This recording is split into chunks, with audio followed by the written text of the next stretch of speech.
Many of the top nutritional authorities tell you that skipping breakfast will make you gain weight. But is it really true? The evidence is coming right up.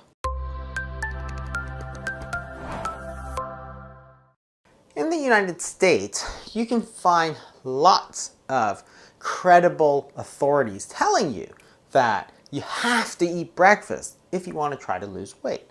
For example, the US Surgeon General says eating a healthy breakfast is a good way to start the day and may be important to achieving and maintaining a healthy weight. The Mayo Clinic, a very prominent group in the United States, also says skipping breakfast actually increases your risk of obesity.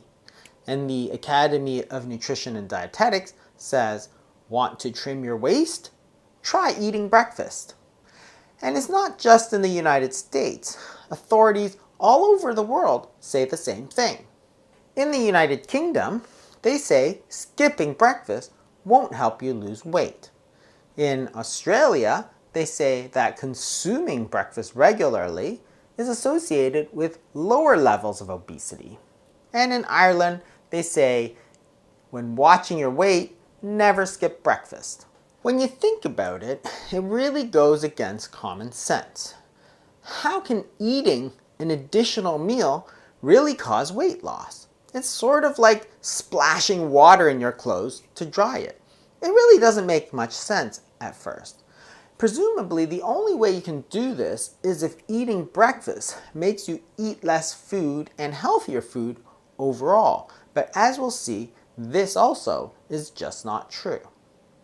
We can look at studies like this, which was published in 2019 and is really a combination of the best available evidence. Now, from this I mean randomized controlled trials. So there's lots of lower grade evidence, which are association studies, but they're very hard to interpret. So the best thing is to randomize them. You take two groups, one skips breakfast, one eats breakfast, and you compare how much they eat and their weight. There were two main outcomes that they were interested in. First was weight loss. When you look at these studies, does skipping breakfast really make you lose weight? And the answer was no. In fact, skipping breakfast tended to cause a bit of weight loss, approximately 0.44 kilos or about a pound compared to that group that ate breakfast. So clearly, this goes against what most of those nutritional authorities are saying, that skipping breakfast makes you gain weight. Simply not true.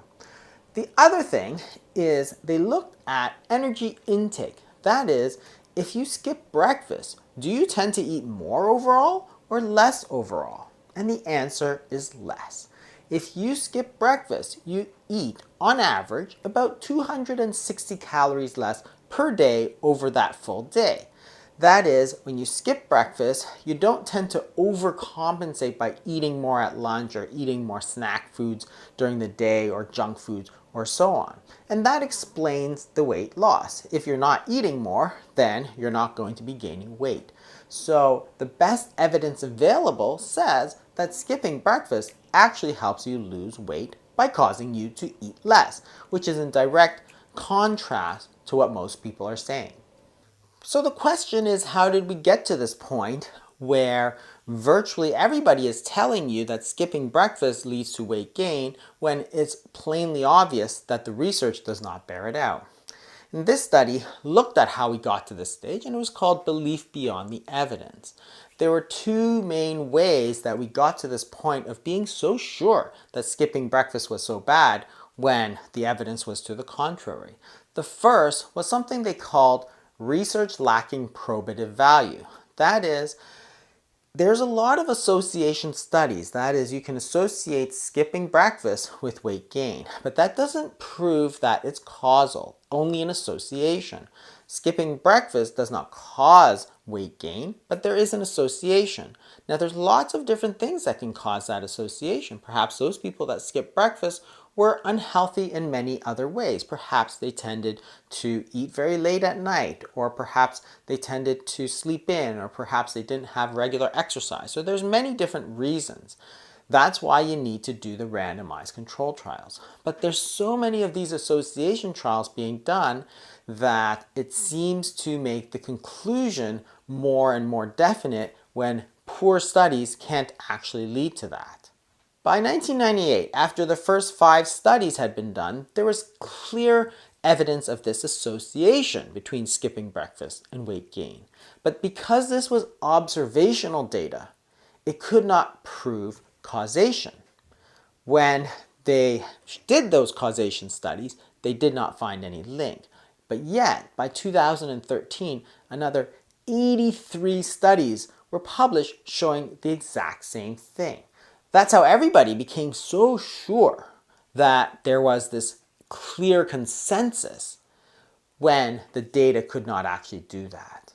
The second major factor was that because of this preconceived notion that skipping breakfast caused weight gain, all the evidence was interpreted in a misleading way. So when they looked at these studies, they found that 60% interpreted studies in an explicitly misleading positive way, meaning that they knew that the data could not show what it purported to show, yet they were explicitly misleading people to tell them this conclusion that was not true.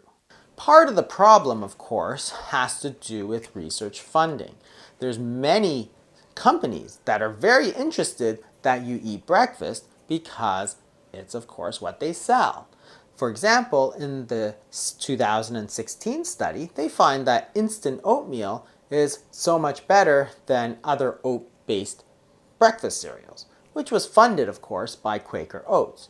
So clearly, this was a conflict of interest, a study designed to promote their own product rather than promoting scientific goals. In this study by Dr. David Ludwig at Harvard University, they find that there's a very strong relationship between the funding source and the conclusion amongst nutrition-related scientific articles. That is, if you have a company that is funding the study, they are 7.6 times more likely to find a result that is favorable to that company. That's 761% higher rate of favorable results, just due to the funding source.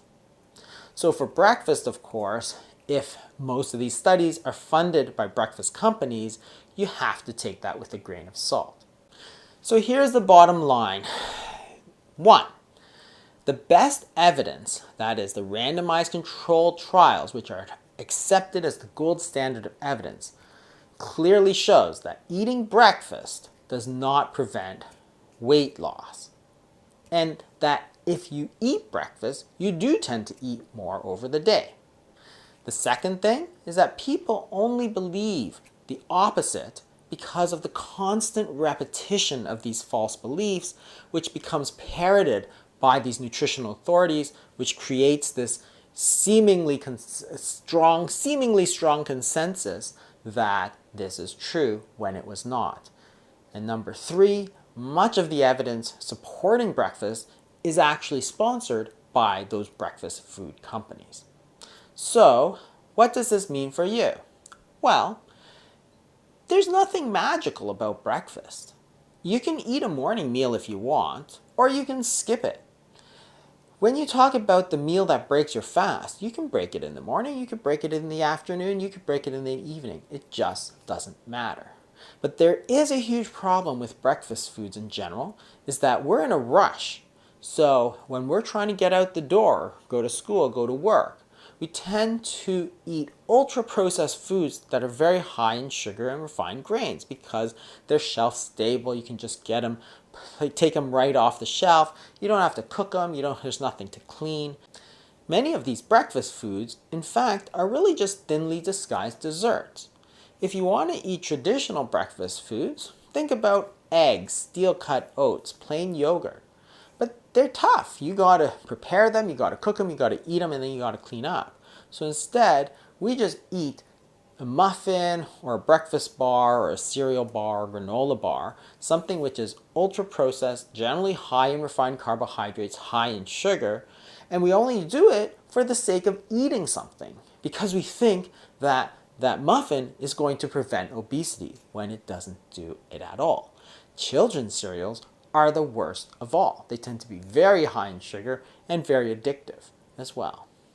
Thanks for watching, everybody. I hope you learned something, and if you did, maybe share it with a friend. They may learn something too. And if you could do me a favor and hit that like button, that will help people find this video. I'd really appreciate that. See you next week.